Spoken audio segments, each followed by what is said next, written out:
one thing I've said for years, and I believe this, never bet against the U.S. consumers want to spend money.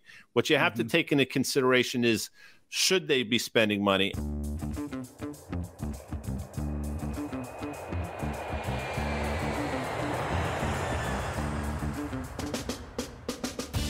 Welcome to Passive Income Pilots, where pilots upgrade their money.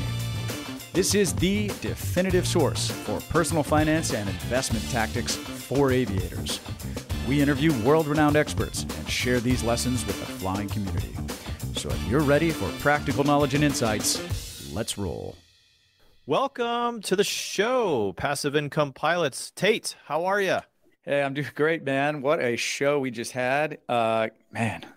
I cannot believe the guest we had. If you've walked through an airport terminal, if you've turned on your hotel TV at probably any time of the day, pretty much, you've probably turned on CNBC back of the airplane in the hotel, in the terminal, whatever it might be, and you've probably landed on a show called Fast Money. And today we have the longest original member of CNBC's Fast Money, Guy Adami. And he's currently the Director of Advisory Advocacy for a private advisor group in Morristown, New Jersey, where he hails from. And he's been in a network of advisors that has been approaching assets of over $17 billion. And he's on TV every night. He's talking about stocks and analyzing the market and providing really great insights and interest. He has a background as a hedge fund manager, 3 kids, went to Georgetown, just super smart guy. And he is in the know on everything, and we are honored to have him on the show today. He's in the house. Yeah. And for those who want to learn more about Guy Adami, you can actually listen to his podcast that drops every Friday called On the Tape, like taping something. And you can also follow him on Twitter at Guy Adami. He's got quite the following, and he has great insights on the market and investing. Really, really great conversation. There's a couple things that we went over in the show that we wanted to bring listeners up to speed on so that you're not left behind. First was ESG. That stands for environmental, social, and governance. It's criteria used in measuring a company's progress towards achieving social goals in addition to creating shareholder value. So that was something that he mentioned that we didn't want to really sideline and actually have to define when we were talking, but so that everybody knows, ESG is environmental, social governance. Do you have anything to add on that? Yeah, it's, a lot of European hedge funds and a lot of European capital allocators looking to invest in U.S.-based companies or any companies around the world are gonna pop the hood and make sure you have an ESG program, which is providing some kind of environmentally conscious approach to investing. And so you go through this audit process to get ESG certified. A lot of companies have adopted ESG plans, and just like anything environmentally conscious, some things work, some things don't work. And I think what we're finding is a lot of these initiatives are expensive and may not provide shareholder value, but may have some positive impacts on the economy and the environment in particular. And so we kind of dive into that a little bit and kind of where the industry is headed in ESG. So not much else to add outside of that. Excellent.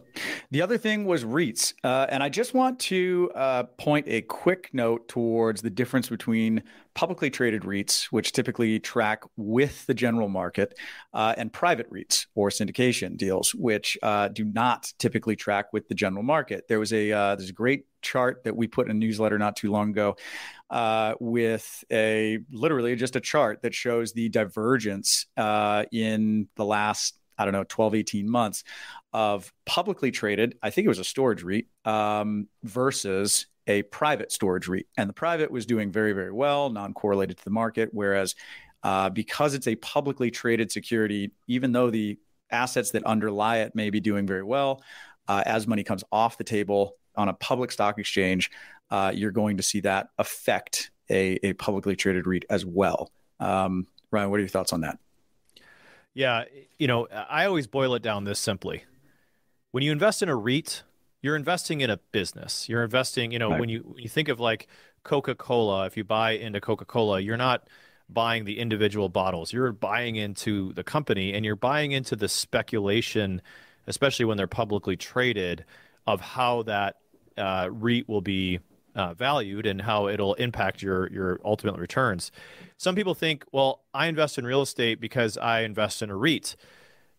It's kind of true, but you're really kind of just picking a company, right? So just because you buy into Public Storage, which is a publicly traded REIT, doesn't mean you actually own a storage facility. It means that you own a portion of Public Storage, publicly traded REIT.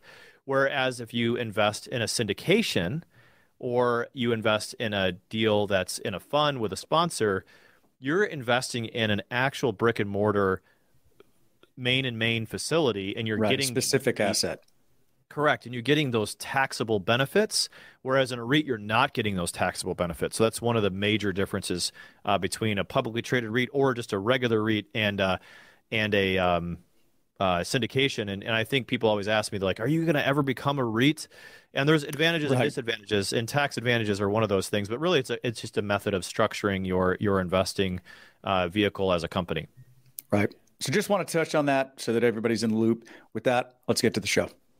Guy, thank you so much for coming on the show, man. I really appreciate you coming on. Tait, pleasure. Ryan, great to be with you both. And again, obviously, thank you both for everything you guys do. Likewise. No kidding. I mean, you're out there every single day reading the market trends to the world. And I think what's on all of our minds, let's just go right to the elephant in the room, man. When's the crash coming? Yeah, you know what, Tait, and again, thanks for having me on. And we rarely use, I don't like to get into hyperbole, but since you brought up the word, there are a lot of people out there calling for what they seem to deem inevitable in terms of a market sell-off. And I think to a large extent, we should be expecting one. And, for 13, 14 years, market participants were rewarded. And listen, whether you own something because it goes up for the right reasons or the wrong reasons, if a stock goes higher and if you own it, you're making money. So a lot of times the reasons don't matter. But what I'll tell you is, just in my opinion, prior to November of 2021, when the Fed did a pivot and started raising rates in the ensuing few months, zero interest rates, free money really controlled the narrative, and stocks just went up because that's what they did. Obviously, things changed over the last 14 or 15 months. There's some stocks, and you know this, that are down anywhere from 60 to 85%, and not small names that we all know. I mean, Facebook, for example, prior to this little rally, was down 65%. That is not an insignificant company. So when interest rates started going higher, obviously the cost of capital goes higher, and then the valuation you're willing to pay for stocks goes lower. So the sell-off, I think, has been somewhat predictable.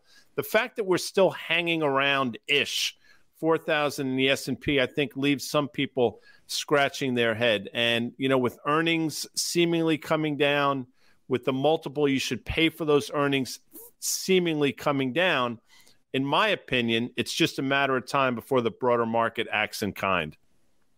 Interesting. Guy, you mentioned the interest rates and what that did to the market. What's the Fed going to do this year? We hear that there's been a couple of more quarter point interest rate hikes. What's your outlook for the rest of 2023? Yeah, I mean, that's a great question. And I should tell you both, and I'm not suggesting you should know this, nor should your listeners, but I've been a pretty outspoken critic of the Federal Reserve. I'm choosing my words kindly here over the last decade or so. I don't think they're bad people, but, I think their policies are somewhat misguided. So Jerome Powell in 2018, in October specifically, he was new to the job. I think he was in the seat for a few months. And if you recall, he came out and said, look, we're going to start to raise interest rates. We're going to reduce our balance sheet. And I think he used the term autopilot, no pun intended for the audience that's probably listening here. And the stock market proceeded to go down about 19.9% from Halloween of that year until Christmas Eve. And then he basically got spooked by two things. He got spooked by the broader market, and he probably, to a certain extent, got browbeat by the Trump administration, and they reversed course, and stocks went sort of on autopilot to the upside. But since November of 2021, when they came out and said, listen, effectively the party's over, we're going to try to normalize things and reduce our balance sheet, they've been on the right course. Inflation has been a problem, whether or not they deem to acknowledge it or not. Inflation, if you're living in this country for the last 15 or 20 years, you know firsthand that inflation's been a problem. And for so many of your listeners, prior to them acknowledging inflation, they're saying to themselves, what am I missing here? I know there's inflation. I know real inflation in this country is probably 15%, if not higher. Yet the Federal Reserve continues to tell us there's no inflation, and they're begging for it. Well, here we are. Last inflation print was about 6.5%. I think we topped out at 9.1% or so in June. And inflation is a problem. I think, to answer your question, Ryan, they don't want to make the same mistakes that were made in the early 1970s. A lot of people are talking about Arthur Burns, the fact that he seemingly made a mistake. They thought they had inflation beat. It came back in spades in 1973. And I think this Federal Reserve understands that if they sort of signal that they're done or they're taking foot off the heightening accelerator, I think inflation is going to come back in spades. So that's what they're concerned about. In terms of rate hikes, maybe we have another 50 to 75 basis points to the upside this year.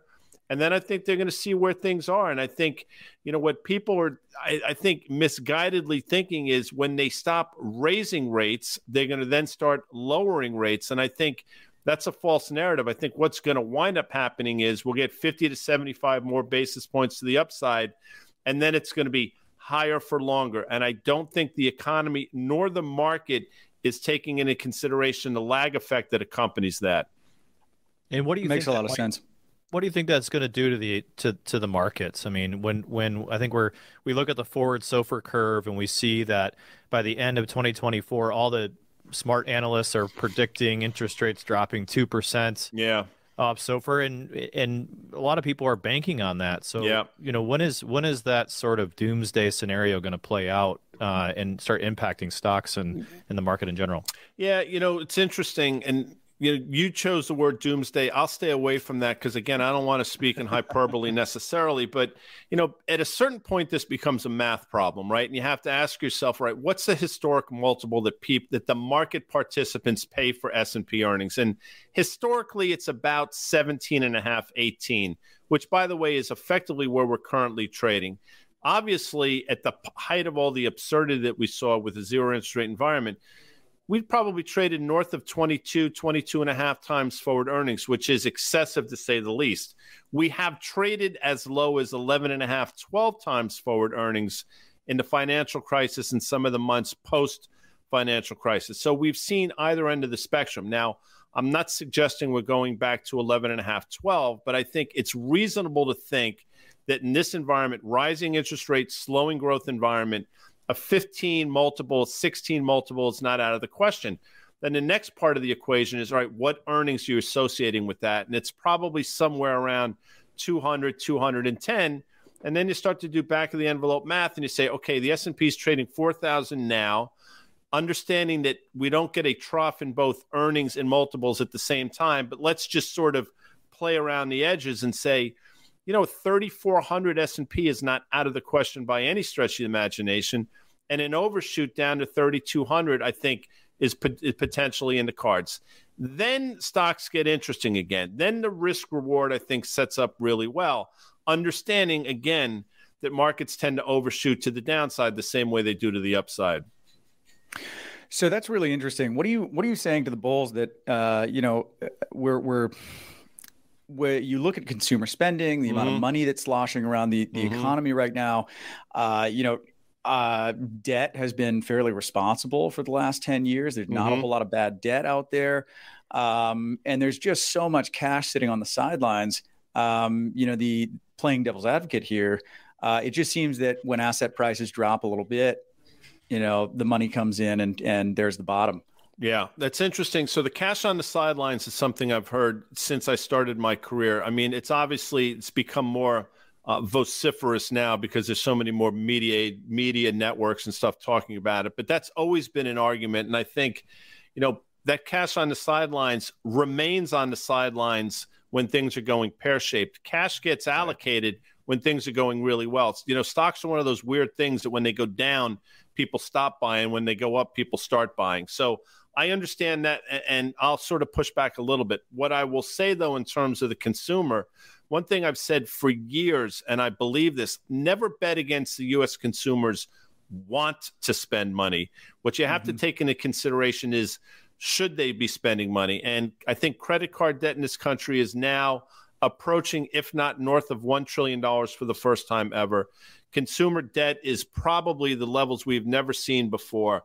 U.S. debt to GDP is probably somewhere close to 135, 140%, depending how you measure both of those things. So it's a bit of a problem. And now more and more you see around the edges. I think Capital One was the first, but won't be the last to talk about, basically raising their concerns about bad credit, right? They're taking credit reserves, thinking that it's just a matter of time before they see some of these loans go sour. So when you start to hear American Express talk about that, when you hear the JP Morgans of the world talk about that, that's when the market's going to take notice. But credit reserves is going to be something you hear more and more about. And although the consumer definitely wants to spend money, the real question is, should they be spending money in this environment? That's a good transition, Guy. The show is really tailored towards mostly airline pilots, which we kind of talked a bit about how you can't walk through an airport without seeing the airline. It's insane. I'll tell you guys, and it's mostly guys, but I know there are women out there as well. You're spending way too much time watching CNBC. I mean, get into those manuals and start looking at what the hell's going on with some of those Boeing jets, but I digress. Help us boil this down to the typical pilot that's watching this. What do they have to be? What are they thinking about in the mid to latter part of 2023? How to best position themselves for success? Where are they looking? What indicators? What are some things that we can help them out with? That's a great question, and this is and I know, understanding that your audience absolutely does this by nature, but most people don't. And there's that old Warren Buffett thing: if you fail to plan, you plan to fail. But I also understand that in your world, you guys are meticulous about, and gals are meticulous about planning. So number one, have a plan. But it's interesting, and I play this game with people all the time. So let's just say, and I'm playing stock market here to a certain extent, but this is the stock that everybody knows. I think Apple today, and today being Monday, the 27th, I guess, closed around 150. Let's just use 150 as a whole number. And if I said to Tait, or if I said to Ryan, listen, in 2 months from now, you'll be able to buy Apple at $125. You said, shit, sign me up, right? You'd be like, I'm absolutely all over that. Now, of course, what inevitably happens is the stock goes down to 125, but it feels as though the world's coming to an end and you're scared out of your mind, like, oh my God, I can't buy Apple here. Look what's going on. What I try to tell people, and hopefully they can take away something from this, is try to take emotion out of the equation. And it's always going to look a lot scarier when it gets there than you anticipated. But if your plan is to buy Apple if and when it gets to 125, or my plan is to buy Tesla if and when it gets back down to 150, or any of the names that we can come up off the top of our head, then stick to that frickin' plan, right? Because I will tell you that if you don't, you're going to wind up kicking yourself. You have to have a plan. It's going to look scary, but you try to take, and this is what I tell people, if you can take emotion out of the equation, if you can sort of back away from the fear that inevitably will be around when these moves take place, you'll be a lot better off. And I think there's a certain clarity that comes with that. Excellent advice. Where are you looking for those indicators? What's the good advice on, going in and finding is it guerrilla trades? Is it some mechanism that finds these blue chip stocks at a good strike price, et cetera, when to sell? Great question. I mean, it's interesting. People will talk about, tech led us higher over the last decade or so. So there's this belief that technology will be the one that leads us higher again. Now, people talk about technology as a sort of monolith, and we know within technology there are a lot of different sectors. But I don't necessarily think it's going to be the names that got us to these levels that will get us back to all-time highs. It's probably going to come in the form of something else. So the question really you have to ask yourself is, what looks interesting? And as pilots, and again, most of your audience understanding that a lot of them be that, you have access to a lot of information. If you think about what you do, you hear a lot from a lot of different people, a lot of walks of life, and you probably, without even realizing it, you see where the puck is going almost better than anybody out there. So when you start hearing about, and again, I'll use this as an example, AI seems to be, sort of de rigueur over the last couple of weeks. NVIDIA, for example, has more than doubled in price, in large part due to the fact that they've told the world that they're going to be the preeminent chip maker in this whole AI revolution. To a certain extent, you've seen the same thing with Microsoft and some other companies. So obviously that's at the forefront. But I will tell you, in an aging demographic that we have, healthcare is not going away anytime soon. Big cap pharma obviously has done extraordinarily well. It's held up really well. And I will tell you, energy, for whatever reason, well, I think I know the reasons. I think people are underestimating the importance of energy companies in our economy. And I will tell you that ESG was probably the worst thing that happened to these companies. But in a lot of ways, in retrospect, it's probably the best thing that ever happened to these companies because they've been forced to operate better. When crude oil went to minus $39 a barrel a couple Aprils ago, and the crude industry, the energy industry was under intense pressure, not only from the underlying commodity, but from ESG and both sides of, well, I shouldn't say both sides, but, one side of the political aisle, those companies were forced to operate better, to take a hold of their balance sheets, to run a more profitable and a more, I guess, just efficient companies, and they've done that. Look at ExxonMobil, for example, which is within a whisper of its all-time high. Chevron just announced a $75 billion with a B dollar buyback, much to the consternation of the Biden administration. But they can do that because they're just better-run companies now. So I think energy is going to be a huge story in the back half of this year. Guy, I really wanted to pick on the ESG methodology that a lot of firms have been kind of deploying over the last, decade or two. Vanguard's CEO today just bucked the trend of ESG. Is there more CEOs and more companies that are going to follow that trend? Yeah, I think so. I think what they've learned is, listen, again, history is littered with disastrous outcomes born of good intentions. And I will tell you, I do think ESG was born out of good intentions without question. But I also think it led to a lot of misguided investment theses and companies behaving poorly, companies behaving properly, companies trying to get themselves up to speed. And I think the fact that a lot of people are saying, maybe we should take a fresh look at this thing. And although it's important, I mean, the three letters of ESG are absolutely important. To try to have a narrative, an investment construct around it, I think it's really difficult to do. This is a hard enough game, a word I'm choosing to use, in the first place. When you try to add other variables into it, it just makes it that much more difficult. So I think you're going to see more and more people say, listen, we understand that ESG is important and we totally get it. But in terms of our investment thesis, we need to do its best. We have a fiduciary obligation to our client base, and we need to do what's in their best interest. And we're going to take a hard look at it, but we're also not going to be defined by it. Yeah, and I think you really affirmed that by saying, I'm looking at my fiduciary responsibilities to my investors first over some, not hypothetical, but, an ESG program that may or may not work out in the best intent. Really, really impactful. Let's get back to inflation. So, the Fed can pull one lever, and that's interest rates, and that's the only lever they can pull. The things that are really impacting inflation seem to be food prices and energy prices, with seemingly half the economy being, kind of the tail. I feel like we have a tale of two economies. That's right. We have those that can't afford food and transportation, and we have those that are getting richer. So we have an economy getting richer, we have an economy getting poorer, and it seems to be happening at an accelerated rate. What things need to change to get back that part of inflation under control? Wow. What is your outlook on that? That's a great question. When you're a hammer, everything looks like a nail, right? So, they have very blunt tools that they're going to use, they being the Federal Reserve. And the one tool that they obviously understand is our interest rates, right? When things go pear-shaped, they obviously reduce it, lower interest rates. And listen, when COVID hit, I understand it. I totally get it. My problem with the Fed in that specific interest is they just hung around way too long.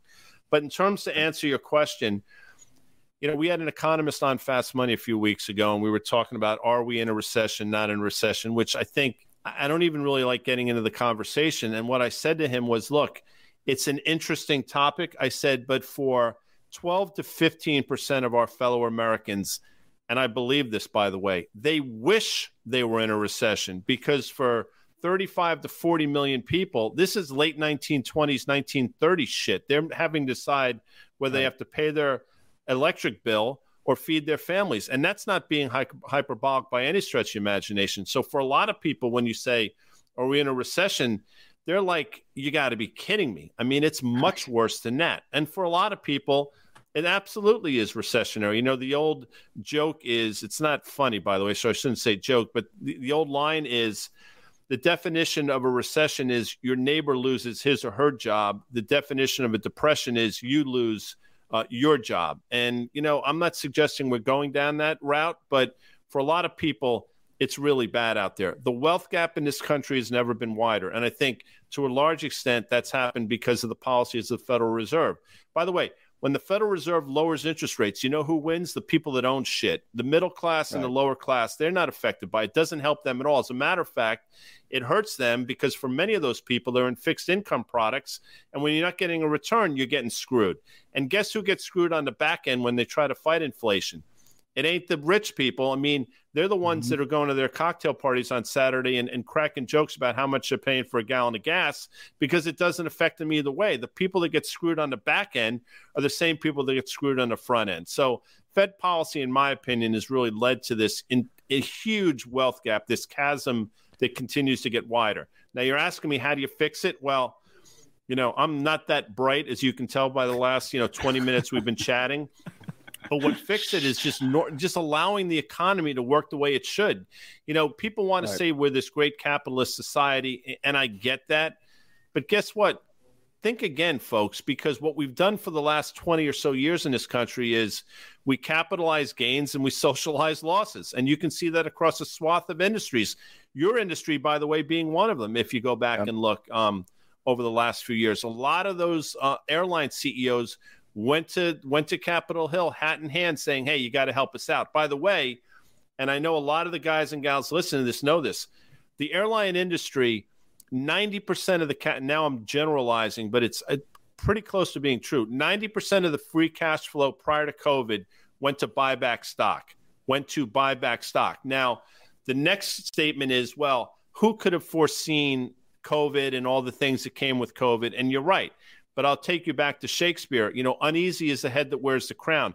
I don't get paid to sort of see the future. The guys and gals that sit in those seats and get paid a shitload of money are the ones that have to anticipate things going pear-shaped. So when you spend 90% of your free cash flow to buy back your stock, the world goes to shit, and then you go to Capitol Hill saying, hey, you better bail our asses out because it's a national security risk. Well, that's a problem. And that gets back to the whole, again, capitalized gains and socialized losses. Now, I don't want people to lose their jobs, but here's what I'll tell you. If you allow corporate Darwinism to work, yeah, you know, a lot of these auto companies would have gone away. There's a really good chance during the great financial crisis that maybe if you let GM and Ford fail, they would have gone away. But guess what?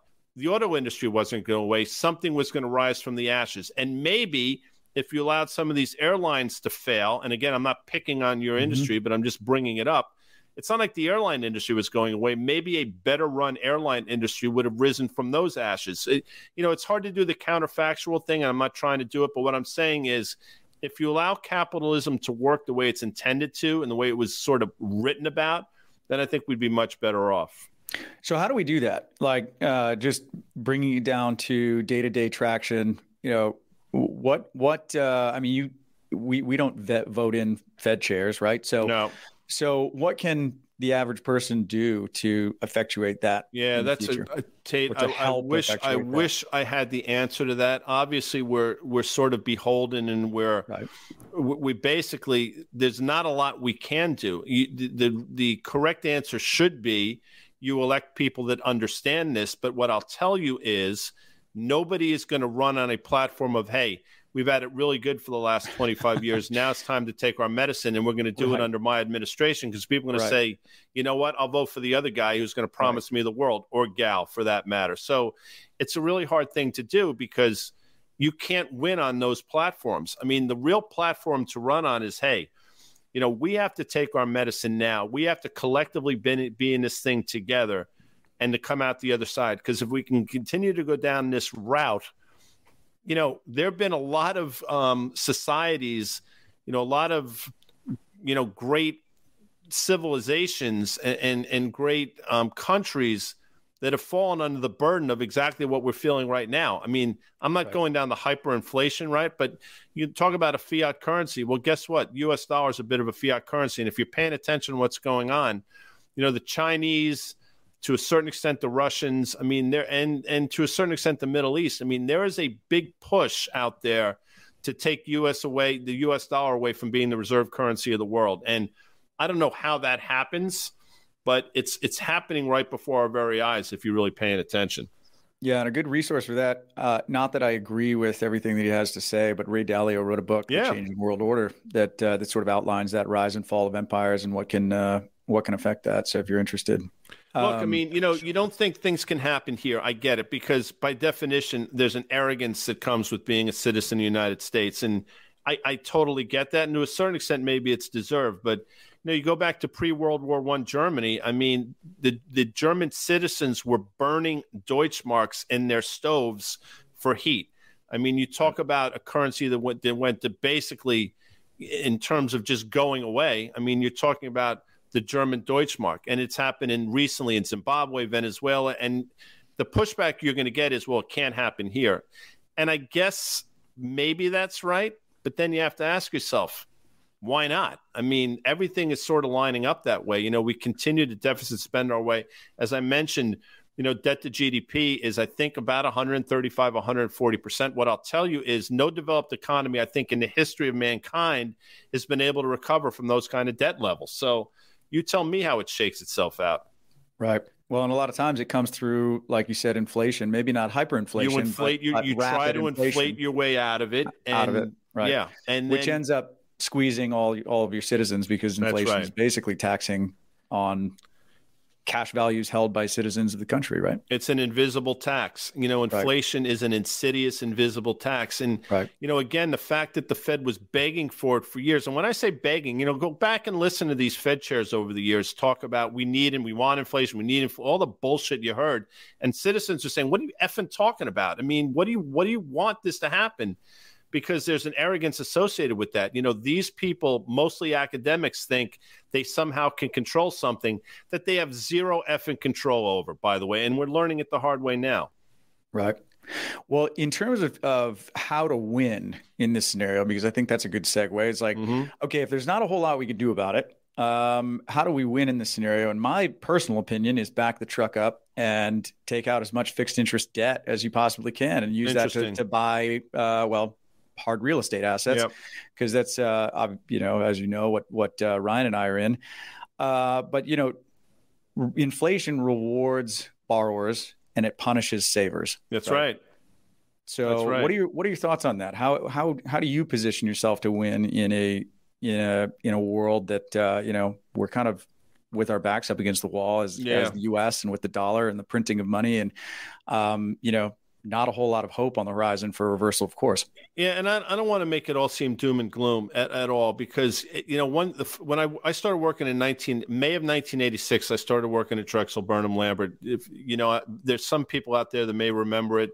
Others, you go to your Google machine and check it out. But I was sitting on a trading desk, and this guy in suspenders with a cigar walked up to me, and it was like an apparition from like a Dickens novel. He just sort of appeared out of nowhere, and it's the most bizarre thing. I mean, there were hundreds of people on that trading floor, but when he walked up to me, it felt like we're the only two friggin' people in the room. I'm looking around saying, what's going on here? And he said to me a number of things. I'll spare you some of the colorful stuff, but he said, kid, don't ever bet against the United States. And he said a few other things, and he walked away. And, that holds true. I will tell you, betting against the United States is typically a loser's bet. However, there have been periods of time where you can make that bet and do rather well. Unfortunately, I think we're sort of on the precipice of that period of time. With that said, hard assets work. And I'm not going to put the tinfoil hat on and give you the gold spiel because it's boring. But what I will tell you is, central banks have been buying gold in record levels over the last year or so. It's like every man and woman are going to their respective corners, gearing up for what they think is the inevitable in terms of these fiat currency words.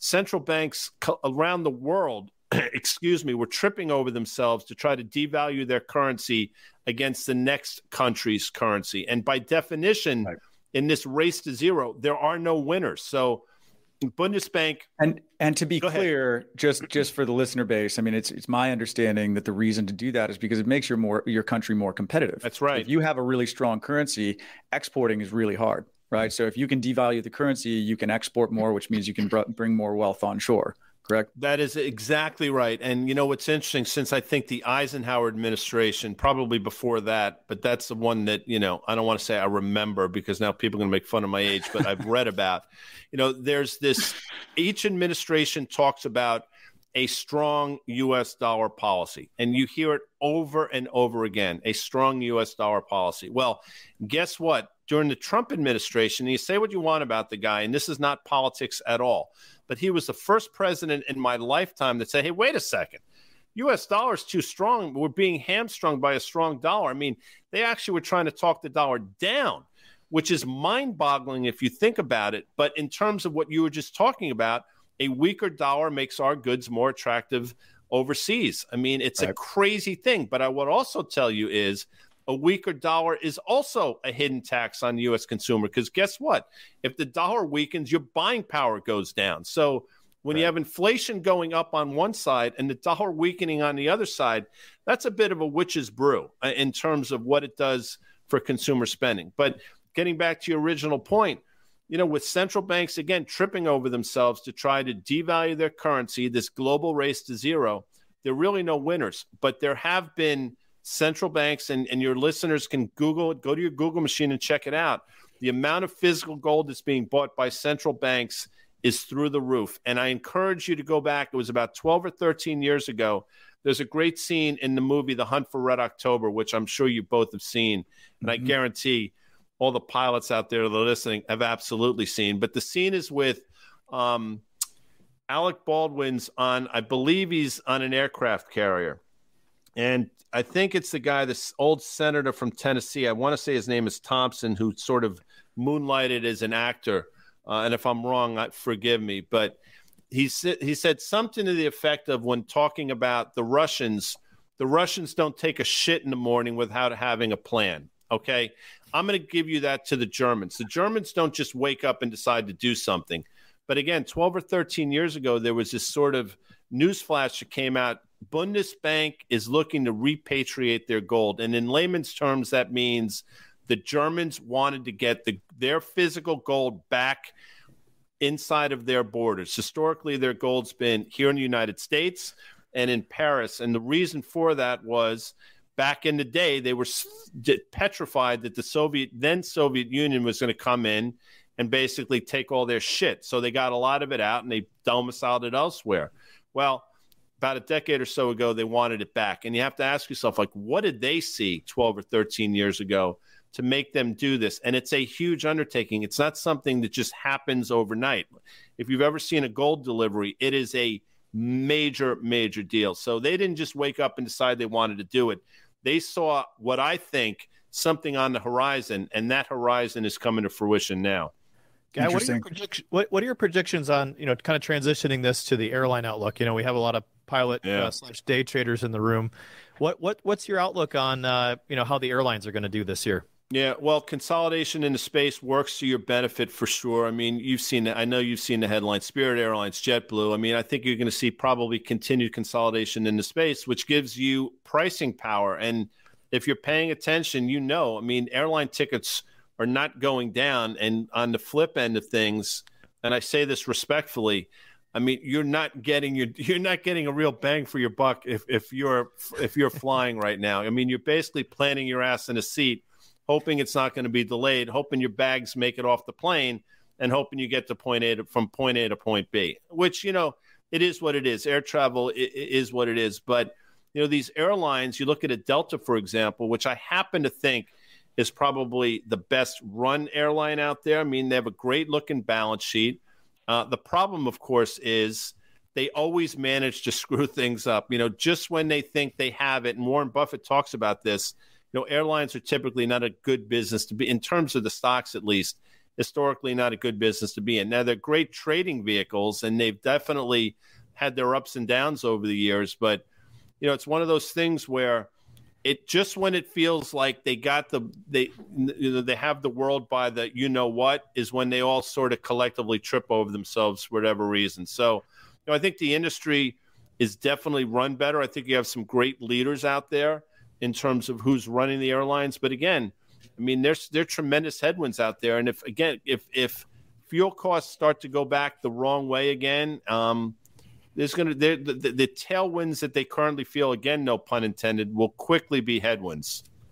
Yeah, and then we saw that with the COVID-19 pandemic, where I personally thought, oh my gosh, we're at the top of the world here. We have retirements, we have an acceleration of pay scales, we have record number of TAs with the airlines. What could possibly go wrong? And of course, the COVID-19 pandemic seemed to happen almost overnight, and airlines losing as much as $50 million a day. It was pretty fast how quickly it turned around. Just a great reminder to those getting in the industry and feeling those tailwinds right now, to know that, hey, this could be over as fast as it started. So I can speak from personal experience getting furlough within a few months of me. I started at my first airline. They told me, hey, you're going to be a captain in 20 months. And I think I was furloughed about 8 months later. And it's interesting, Ryan. And again, I'm not looking for people to play stock market here. And I'm sure, people have had great careers at these various airlines. But, one of the things that I learned early on is if you think about the career risk. So if you're a pilot for, let's say, United or Delta, you obviously have career risk, right? You have personal risk associated with working for an airline. But then if you layer on top of that, basically, and some people do this, having all of your savings in or all of your 401k in Delta stock, United stock, or American Airlines stock, you've just taken the risk you have on an employment level and just levered it up on a financial level. So sometimes the best thing to do is understanding the inherent risks associated with working in different industries, diversify yourself away from said industry. And I'm not a registered financial advisor. I'm not smart enough to be one, and I'm not suggesting you should run out and tell your advisor to do that. But it's just something to think about in terms of how you look at the world. Absolutely. I think. Yeah, go ahead. Tate. Oh, I was just going to say, I think my specific retirement account prohibits me from buying my own airline stock. So that's actually a safeguard that's been put in place by. Well, somebody thought that through. So I'm not going to ask you who, but good for them, because they understand what I just think I outlined here a little bit. So that makes a lot of sense. Right. Over the last year, what has been the biggest surprise you've had? You couldn't believe that the Fed did this, or what kind of surprised you or took you really off guard? I mean, the beginning of 2022, I'll tell you, Fed funds rate was supposed to go up 100 to 150 basis points. It ended the year at 4.5 basis points. That kind of surprised all of us in the real estate space. We knew rates were going up, but not that much. What was your biggest surprise of 2022? Yeah, the resilience. Listen, I understand the stock market went down. I totally get it. But the resilience on the back end and how we started this year has absolutely surprised me. And, again, I don't know. Well, I think I understand, but I'm not really sure what market participants are looking at. And David Tepper, who is a legendary investor in my world, he owns the Carolina Panthers. He's done extraordinarily well. He used to come on the network years ago, and he would make this really simple, and it would aggravate me, and I'm sure it would aggravate a lot of other people, his simplicity. But he would say, look, with the Fed lowering rates and with the amount of money out there, if you're bearish in the stock market, you're doing it wrong, right? I mean, I'm paraphrasing to a point, but that's effectively what he said, and he was right to say that. Well, if that holds true, then the same should hold true when things get flipped around. And David Tepper came on a couple months ago and said, look, I'm the guy that would come on and say, if you're bearish in an environment where rates are going down and money is free, you're doing it wrong. Well, the same should hold true that if you're bullish in this environment with the Fed raising rates at historic level, trying to reduce their balance sheet at the same time, you're fighting the Fed. The same way you were fighting the Fed by being bearish 5 years ago is the same way you're fighting the Fed now. Now, that has not played out nearly to the extent that I thought it would, but you're starting to see some things around the edges that indicate maybe we're on the precipice of something. Interesting. What do you suggest holding in a retirement account if you're just looking to sit on cash, essentially? Wow. So that you can generate some sort of return in the I'm not advocating that, but for a long time there, and I hate these friggin' things that people come out with, there is no alternative. Tina, people would come on, I want to effing scream at the screen, but we went from being there is no alternative. There are alternatives now. I mean, if you look, you can play anywhere around the yield curve now. You're actually getting a risk-free return. I say risk-free in somewhat air quotes because there is nothing riskless, but for all intent and purposes, you know what I'm saying. So there is some inherent interesting, not safety, but actually value in the bond market for the first time in a very long time. So fixed income assets are actually providing you with some, well, you definitely can sleep at night to a certain extent. You're getting a bit rate of return. So there's something to be said about that. And it's not a bad place to hide out in. If your thesis is there's another 15 to 20% downdraft in the stock market, and I want to be positioned for it when and if it happens, and that's a fine thesis to have, and that's a plan to have, then hanging out in fixed income and waiting for that to happen, and then when it does happen, having the temerity and sort of the fortitude to act, that's not a bad plan. And what would you hang out in the meantime? It doesn't have to be something specific. But... Well, I mean, there are individual stocks, by the way, as you know, that have done, relatively well in this environment. Look at some of these insurance stocks. And a company, for example, like an Everest Re, the symbol, and I'm just pulling this out of sort of thin air, but I'm not. The symbol there is RE, $13.5, $14 billion reinsurer.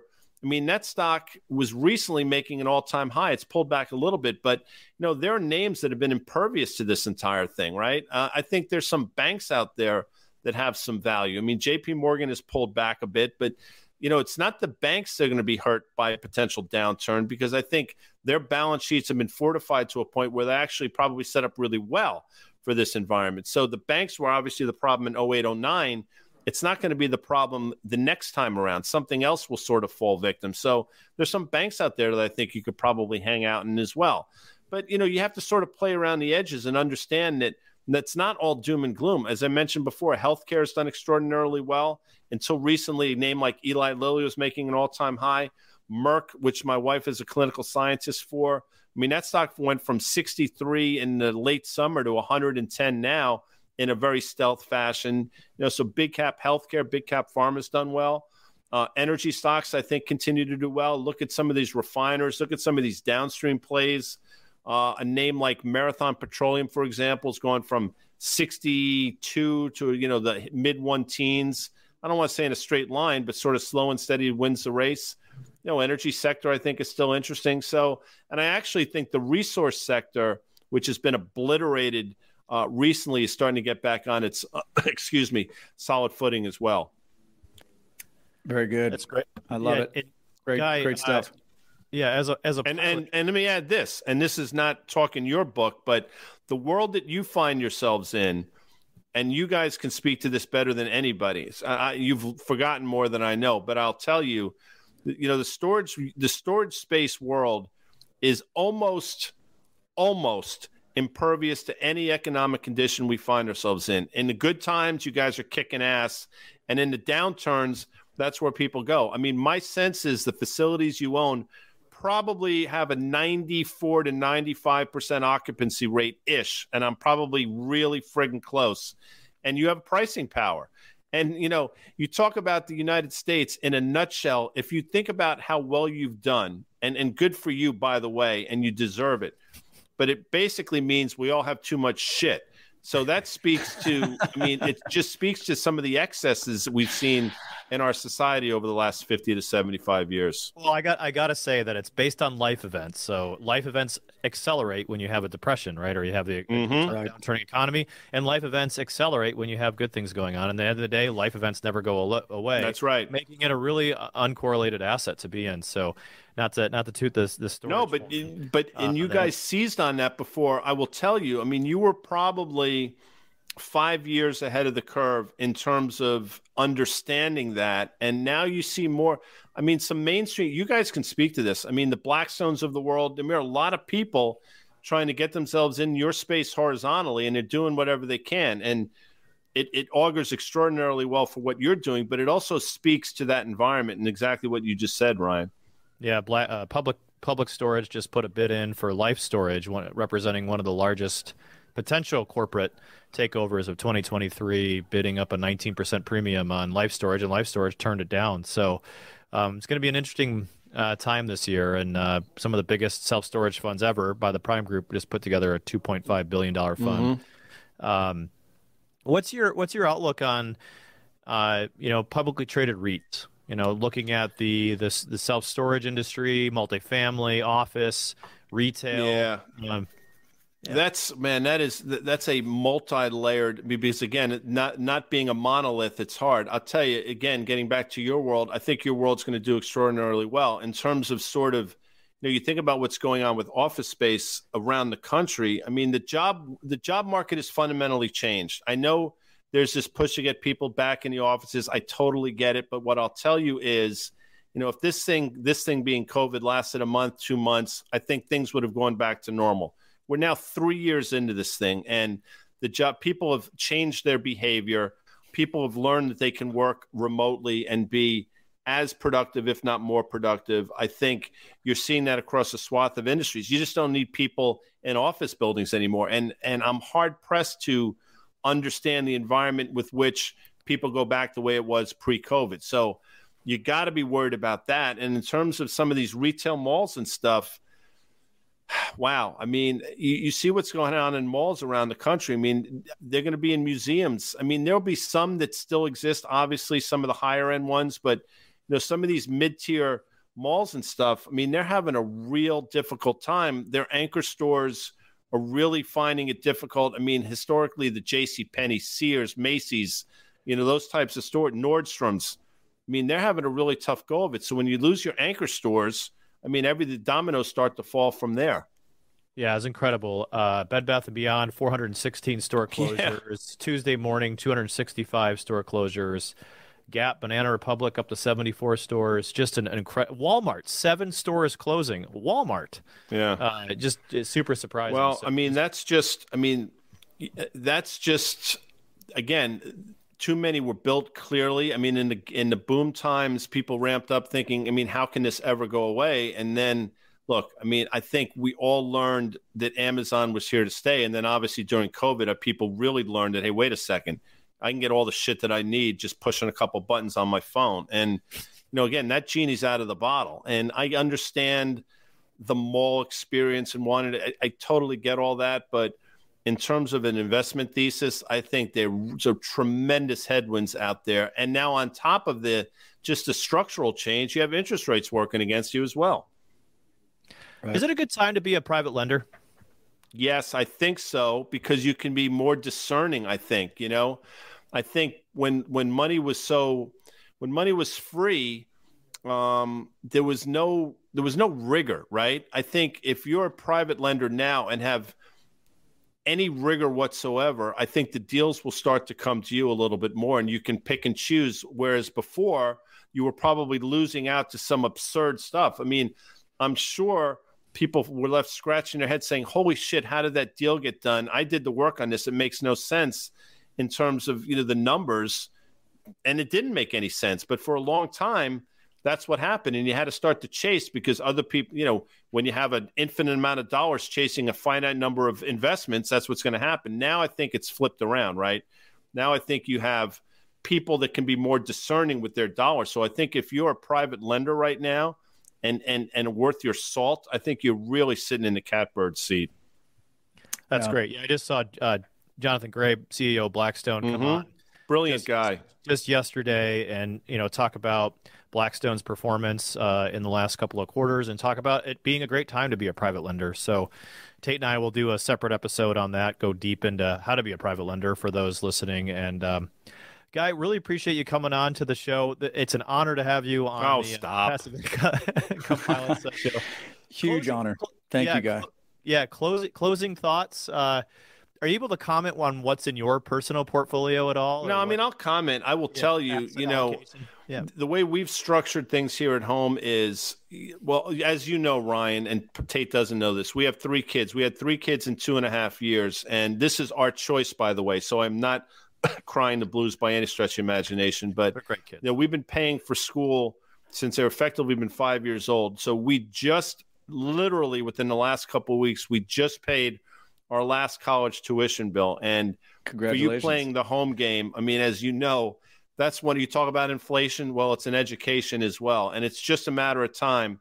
And I hate to say this, but it's just a matter of time before any school out there decides they're going to go to $100,000 all-in cost. And once that 6-digit number gets breached, it's going to be like, Katie bar the door, because I think a lot of people are going to sort of act in kind. So a lot of what we've been doing on the one side of the ledger is trying to prepare for the inevitable that we're just getting through now. On the flip side, my wife, Linda, who also works, as you know, Ryan, the scientist, she's the one that's been squirreling and doing her whole thing in the 401k, Merck stock, and those types of things. So on the one side of the ledger, I've been trying to sort of, get through education, get through housing, get through all the other stuff. And on the flip side, she's been handling, as somewhat counterintuitive as it sounds, sort of the financial side of the things. And it's worked out really well, because I'll tell you, and I think a lot of your listeners will know this, women are a lot better at this than men.